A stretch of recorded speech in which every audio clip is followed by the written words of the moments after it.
Magandang araw, Luzon, Visayas, ug Mindanao. Welcome sa akong video mga lodi, no? May 31, 2026. Arat na po ang atuang VIP last 2 plus worthless probable karong adlaw pang old draw mga lodi. Wa tay pugsunay, wala sa palitan, only guide, only probables, pero dool kay sa bangag mga lods. Kung naghanap kayo legit malaking panalo, baka sa mga balos nandiyan ang tunay na faldo. 990 ang padaw na mga lods. Daara na ang atuang pang old draw nga VIP last 2 plus worthless probable. Sabay sa ganahan maludi sa first VIP last to maludi 84 84 48 mga lods mo first VIP last to no unsay possible pamari sa mga lods kanalod sa opening city maludi 584 748 dal agyon pang old draw ang ikaduhang VIP last to 54 45 mga lods okay possible pamaris 7 or 9 maludi 754 or 945 palihog kog atiman so arita sa ato ang ikatulong VIP last to maludi 87 78 mga lods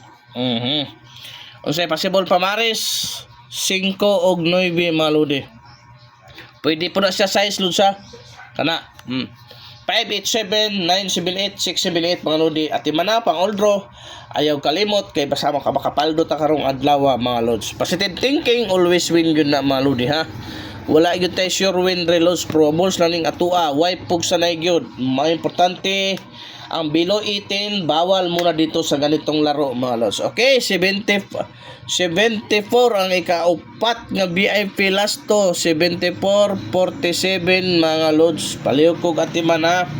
74 47 maludi atiman na kaduol kay sa bangag 1 og 0 mga lods 174 047 mga lods og arita sa tuang ikalimang VIP last to double 0 maludi double 0 possible pamaris 6 og 9 mga lods okay sa ikaduhang ikalimang VIP last sa ikaunong nga VIP last to lods doble 8 okay doble 8 na lods hot kay lods ang possible pamaris sa lods no big size gyapon malodi 688 988 palihog kog atiman kay pagkaduula gyud sa bangag lods basta mo share ka na itong video makapaldo kita karon mapaldo kita mga lodi no okay sa arita sa to ikapito mga lods 64 46 mga lodi okay unsay possible pamares na 5 og 2 mga lods 564 246 okay atiman na ang last 76 67 mga lods so unsay possible pamares 5 og ang 9 race back 967 pang old draw at timanadol hoping tagaan tagrasya karong adlaw maayong adlaw sa tanan happy Sunday mga lods.